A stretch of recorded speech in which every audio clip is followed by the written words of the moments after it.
Hey there and welcome to another Photoshop tutorial from IceFlow Studios. And in this tutorial I'm going to be fielding a request I've had from a few people on how to create water droplets. Now I found a method online that's quite simple and quite effective, and I'm going to be showing you how to do that right now. The first thing we need to do, we need to create our water droplet shape. You can use the pen tool, you can use the marquee tool, or you can use the ellipse tool, which is what we're going to use right now. Once you have that selected, we need to choose a nice neutral gray color. I'm going to be using a 50% gray for this example. Click OK and draw out your shape. Now, to keep things simple in this tutorial, I'm going to be sticking with a nice circular shape. You can obviously use the direct selection tool right here to adjust some of the nodes, or you can use the pen tool to get the exact shape you want.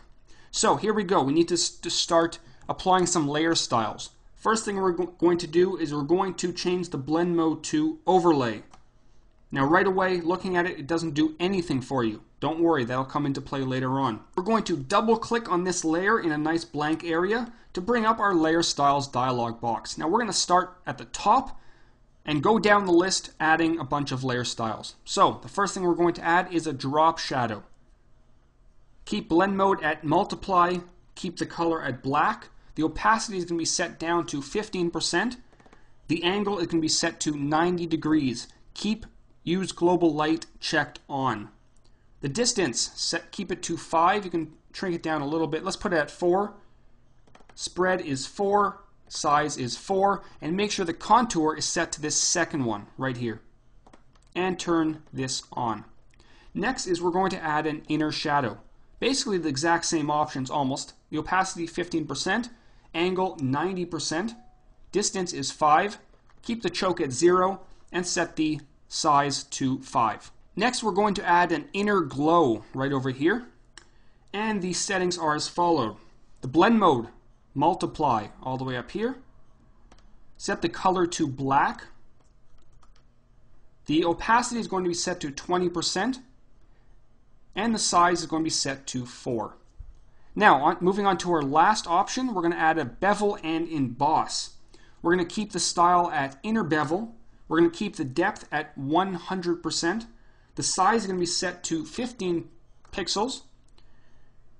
Keep the angle at 90 degrees, but the altitude is going to be set to 70. Just like that. The highlight mode, put it at normal. Keep the color at white. Increase the opacity to 100%. The shadow mode is going to be set to overlay. The color is going to be white. And we're going to set it to 90%. And then click on OK. So we have a basic water droplet right over here. It looks pretty nice. Now depending on the size of your water droplet, the settings will vary. And obviously on your personal preference, you can change the settings to your liking. But there's one thing that's a little bit off. When you have a water droplet, the light gets distorted. So whatever's behind it, as you can see, this tip of the A will be distorted. So here's how we can do that. We're going to select in our layers palette the background layer. Holding down Command or Control, click on the water droplet layer, which will create it as a selection, just like this. And then what we can do, we can go to Filter, Distort, and then Ripple, and then adjust the settings accordingly to your personal preference. Now, as you can see, if we zoom in here, we have an example of what it's going to look like. So we're just looking for a little bit of distortion, so we can adjust the angle, the amount, just like this. I'm going to put it around 900% and click OK, and then deselect. So we have a little bit of distortion, which kind of gives a little bit more of a realistic feel to it.